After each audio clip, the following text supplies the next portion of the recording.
Ashama harka fuunii akkam jirtan Oromoo kaabaa kibbaa kan bahaa dhihaa nageenyi koo bakkuma jirtanitti isin haa dhaqqabu jecha seenaa dargaggeessaa dogongora hin naqamne jedhu kutaa sadaffaa isaa qabadhee isiniif dhiyaadhe. Lakkii hin qabu inuman jedhe malee amriyyaan ajaa'ibsiifannaan alaalte ati garuu onnataa ajaa'ibaati naan jette. Ati nama jireenya kee keessatti yeroo lama qofaa agarte waa'ee jaalalaa gaafachuun sitti hin ulfaatu naan jette. Anis koflee inumaa gaafii jaalalaa gaafachuun hin ulfaatu jedheen.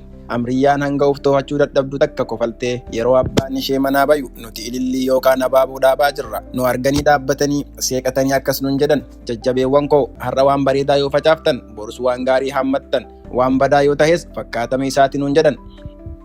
Makiinaa isaanii balbala dura dhaabbattee jirtu banatanii seenanii akkuma isaan deemaniin nutis geessinee jirra waan ta'eef Amriyyaa wajjin balbala dura qulqulleessinee adda baane. Yeroo adda baanu Amriyyaan ol seentee balbala duubaan dhaabbattee dhagahi habiibii naan jette. Anis ofirra garagalee wayyee Amriyyee jedheen.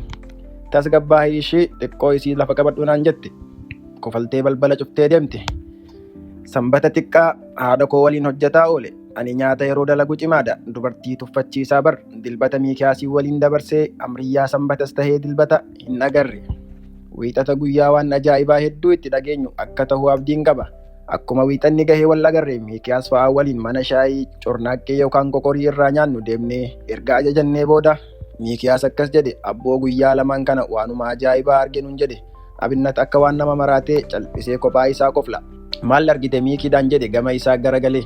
Shamarran lamaan biyya Arabaa jirtu waliin haasa'ee bilbila isaanii irraa fudhatee waatsaappii irratti akka waliin haasa'e nuuf hime. Akkas jedhe Miikiyaas ammas abboo oowwa tahee waan biraa tahee hin beeku. Kama hin jirre itti danfee jira jarattii jedhe. Sanyii Aadamii fi Hawwaa waan tahe waan dhiisan natti hin fakkaatan jedhe Miikiin. Takka jedhe akkuma ajaa'ibaatti natti dubbattee bar fedhii hunda keessa seentee nun jedhe. Anis waan shamarran sadan yaada kiyya irratti naaf galanii himee fi Kariim ammoo hin milkooyne. Abinnat garuu ammas akka waan maraatuu kophaa isaa kofla. Miikiyaas ija itti babaasee maal abbaa keetiitiif afaan banta jedheen. Abinnat bilbila isaa baasee dubartii qullaa dhaabbatte tokko nutti mul'ise.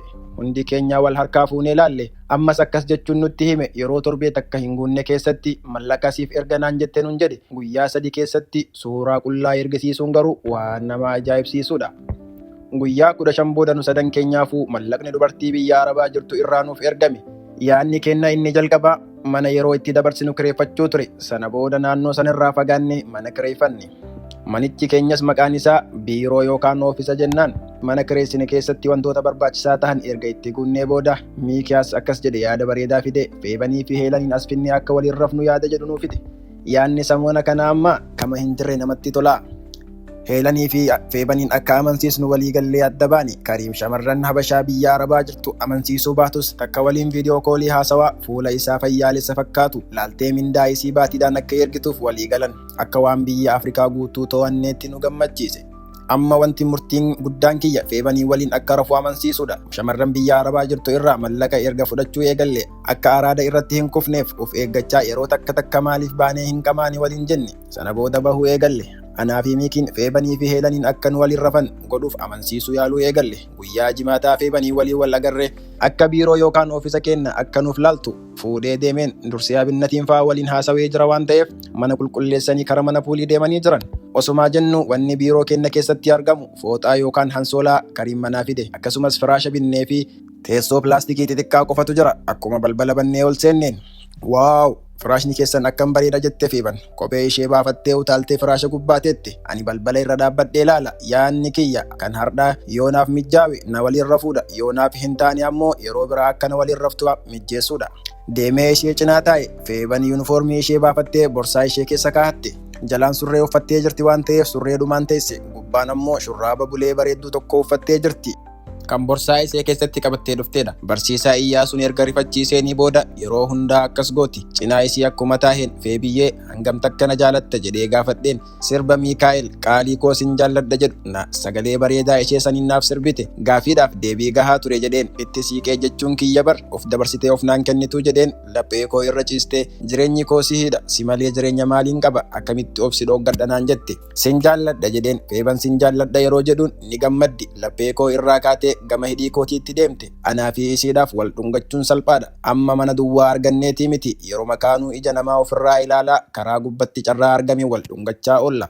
Osomaa wal dhungannu harki koo gama hin taane deeme. Feeban harka kiyya qabdee hafuura ishee to'attee ija ishee gamanaa gamas wilwil godhaa. Habiibii akka waliin rafnu barbaaddaa naan jette. Harki koo hollataa yeroo inni bakka hin taane dhaqe waan hubatte natti fakkaate. Eetifee biyyee jedheen wanni hunduu sirraa naa guutamee carraa shamarran biroo bira na oofu akka dhabu barbaada jedheen. Hiyyeessa tahee malee bar dubbii immaa itti beeka. Shurraabii ishee kan bahuuf dhiyaate gadi butattee habiibii xiqqoo isheen obsituu naan jette. Yaanni koo akka hin fashalooyneef feebiyyee maaltu hanga uumamuu obsuun qaba jedheen. Tole hayyee itti yaadeesiif hima naan jette. Ija ishee keessa laalaa maarree hangasii fuudhungachuullee dhoggamaadha jedheen. Feeban akka ani isii hin tuyneef harka koo lamaan duubatti qabdee ufitti na buttee na dhungatte. Itti yaadaanaaf obsinaan jettee adda baani. Akkuma ishee gaggeessee biraa deebi'een Miikiyaas bira bilbilee mana puulbeetiitii bahee gama mana ciree harmee kootii malle. Itti fufa. Kutaa itti aanu keessatti maaltu uumama jettanii yaaddu? Namoonni seenaan kun isinitti tole laayikii cuqaasaa. Seenaa kana hanga dhumaatti dhageeffachuuf seenaan kana keessatti maaltu maal akka uumamu beekuu yoo barbaaddan chaayinaalii kana sabiskiraayib godhuu hin irraanfatinaa. Yaada orgaafii yoo qabaattan koomantii jalatti naaf barreessaa. Kutaa itti aanuun hanga walitti deebinutti turtii gaarii isiniif hawwa.